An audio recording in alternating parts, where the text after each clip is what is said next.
ঠাকুর, মা, স্বামীজির শ্রীচরণে ভক্তিপূর্ণ প্রণাম জানিয়ে আজকের নিবেদন স্মৃতি চিরন্তন অপর্ণা ঘোষ।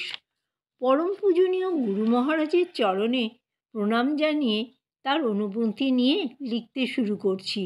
এই অনুমতি নিয়ে কথাটা লিখতে গিয়ে একটা ঘটনা মনে পড়ল। একবার হাঁপানি রোগের যন্ত্রণা সহ্য করতে না পেরে পূজনীয় মহারাজকে বলেছিলাম, এবার আমি আত্মহত্যা করব। তাই শুনে তিনি মৃদু হেসে বলেছিলেন, ইস, সব কাজে আমার অনুমতি লাগে আর আত্মহত্যা করতে লাগবে না? সেই অনুমতি তোমায় দিচ্ছে কে? আমি বুড়ো বেঁচে থাকতে তুমি মরে যাবে, তা হবে না। এই কথার দ্বারা বুঝিয়েছিলেন সকল কাজে তার অনুমতি নিতে হয়। তাই নিলাম। এবার আসি কী করে তার শ্রীচরণে ঠাঁই পেলাম। আমি ছোট থেকে গোপাল পুজো করি। আমার বিশ্বাস ছিল গোপাল আমায় রক্ষা করবেন, যখন যা প্রয়োজন দেবেন। আমার কোনো মানুষগুরুর দরকার নেই। আমার চাকুরি জীবনে এক বিপদ হলো। আমাকে মস্ত বড় একটা বাড়ির মধ্যে একা বসে এমার্জেন্সি ডিউটি করতে হতো। এই ডিউটিতে সর্বদাই খুব ঝামেলা হয়।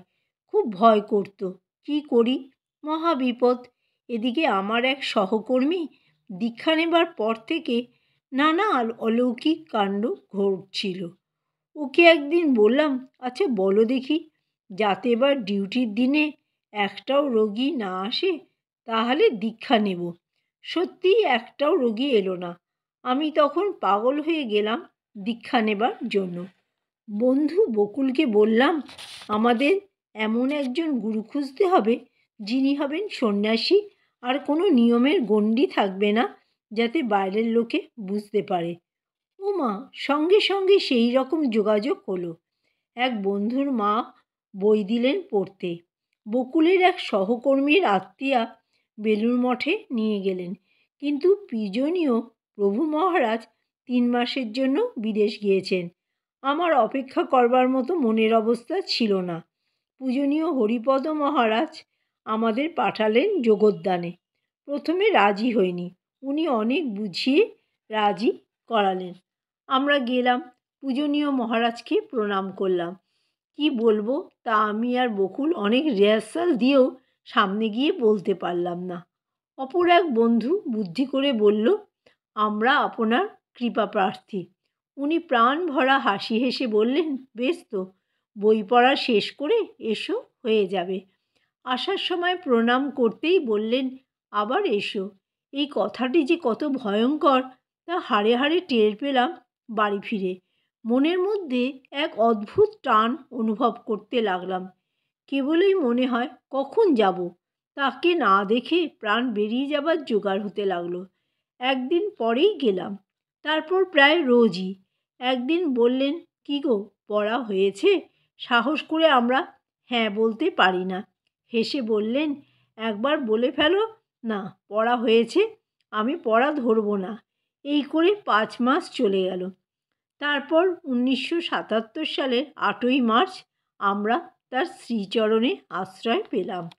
পরের দিন থেকে জীবন গেল পাল্টে।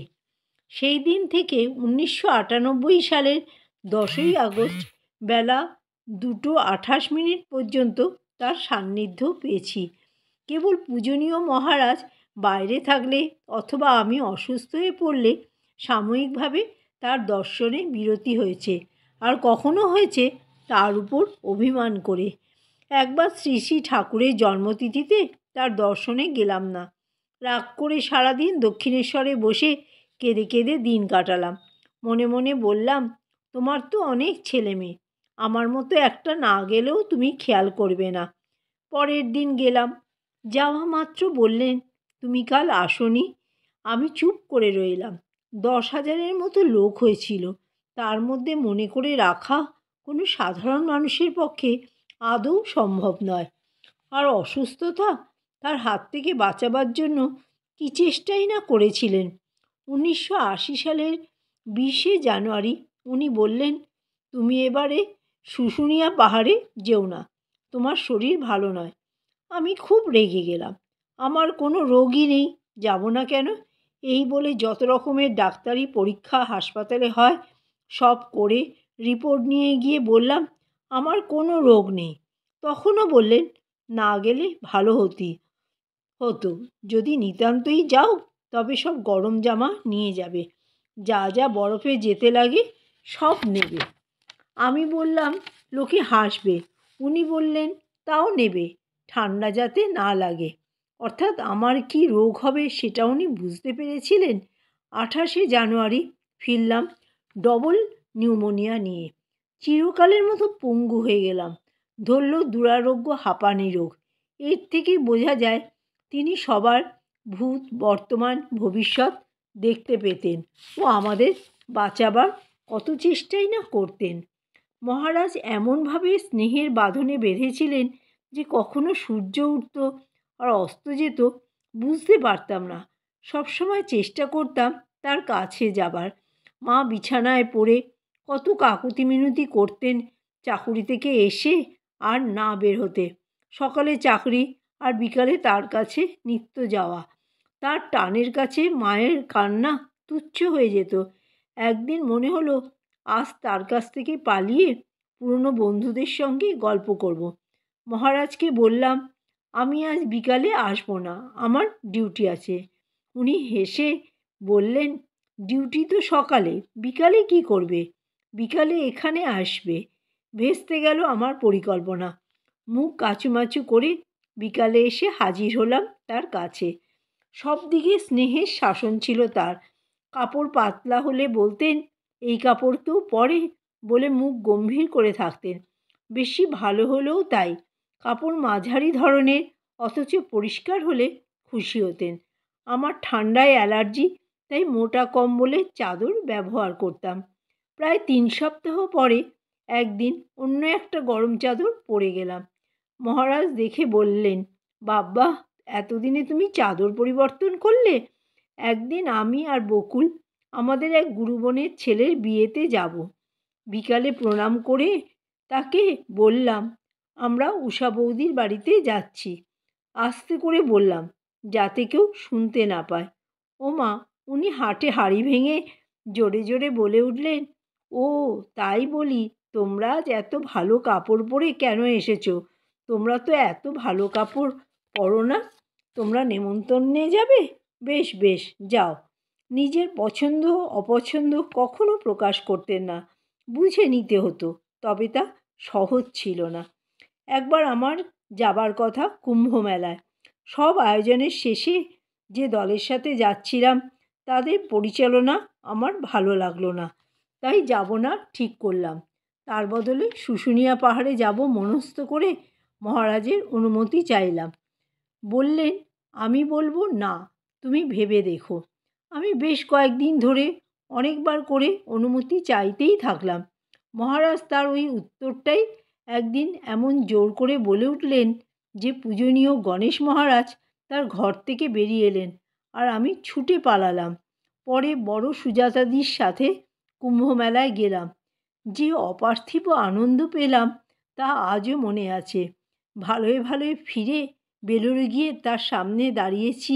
এক অপূর্ব স্বর্গীয় হাসিতে মুখ ভরিয়ে স্নেহ ভরে ডাকলেন এসো এসো। আমি এই চাইছিলাম যে বড় সুজাতার সঙ্গে একজন শক্ত সমর্থ মেয়ে যাক। তুমি ভালো কাজ করেছ, আমি খুশি হয়েছি। আশীর্বাদ তার হাসিতে ঝরে ঝরে পড়ছিল। তার আদেশ বোঝার কোনো উপায় ছিল না। একটা পটভূমিকার অবতারণা থাকত। কারুর ভাব নষ্ট না করে উদ্দীপিত করে দিতেন। আমি পাহাড়ি চড়ার শিক্ষা নিয়ে বড় বড় অভিযানে যেতে শুরু করলাম। উনি প্রথম প্রথম সবার সামনে খুব প্রশংসা করে আমার উৎসাহ বাড়িয়ে দিতে লাগলেন। এখন আমার মনে হয় শখ যাতে মিটে যায় সেটাই চেয়েছিলেন। শুধু আমার জন্য নয়, সবার জন্য ছিল তার এক অতুলনীয় স্নেহ। যেমন যোগদানে আমি, গীতাদি আর রেখা এই 3 জনের চাকুরির কারণে সকাল 9টার বদলে 8:50 গুরুদেবের শোবার ঘরে গিয়ে প্রণামের অনুভূতি ছিল। একদিন গিয়েছি আমরা 3 জনে, ঘরে কার্পেট পাতা হয়নি।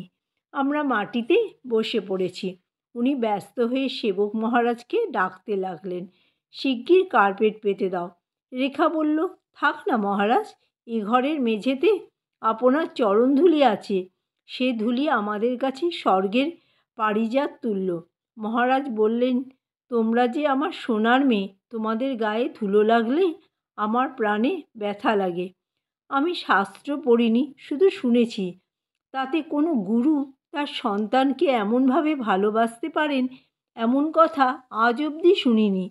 মেয়েদের বেশি ভালোবাসতেন, অকপটে বিনা দ্বিধায় স্বীকার করতেন। একদিন জগদ্দানে এক ভদ্রলোক বললেন, আপনি আমাদের থেকে মেয়েদের বেশি ভালোবাসেন। সঙ্গে সঙ্গে গম্ভীর কণ্ঠে উত্তর দিলেন, বাসি তো, ওদের কেউ ভালোবাসে না, তাই আমি ভালোবাসি। তোমার কাছে আমার যে মেয়েটা আছে, সে যদি ঠিক সময়ে অফিসের ভাত দিতে না পারে, তাকে তুমি বকো না? একবার কি ভাবো যে মা বাবা সব ছেড়ে সে তোমার কাছে আছে? মেয়েদের জন্য ছোটদের কাছে অনুযোগ জানাতেও দ্বিধা করতে না। একবার আমি আর বকুল পুরীধামে গিয়ে ভারত সেবাশ্রমে উঠেছি। রোজ মহারাজকে প্রণাম করতে যাই স্থানীয় লোকের মতো। কোনো কথা বলেন না। ফিরে আসার দিন যেই তাকে প্রণাম করতে গিয়েছি, তখন সে কি করুণ আকুতি মিশ্রিত কণ্ঠে ওখানকার অধ্যক্ষকে বললেন, আমি শুধু দেখলাম আজ তোমাদের এখানে কত লোক প্রসাদ পেল, তোমরা আমার এই মেয়ে দুটিকে এক মুঠো খেতে দিতে পারলে না? এরা থাকে বাইরে, খায় হোটেলে। এক মুঠো খেতে দেওয়া কথাটি বলতে গিয়ে তার চোখ জলে ভরে উঠেছিল। সেই দৃশ্য সহ্য করা যাচ্ছিল না। তিনি আমাদের জন্য এত কষ্ট পাচ্ছেন আজও ভাবতে পারি না। বকুল বলল, তাতে কি হয়েছে, ভারত সেবাশ্রমের মহারাজ আজ আমাদের প্রসাদ দিয়েছেন। তাই শুনে বললেন, দেবেই তো, ওদের ওখানে আছো, দেবে না ওরা? এই অপার্থিব ভালোবাসার দৃষ্টান্ত আর কোথায় পাবো জানা নেই। জয় ঠাকুর, জয় মা, জয় স্বামীজি।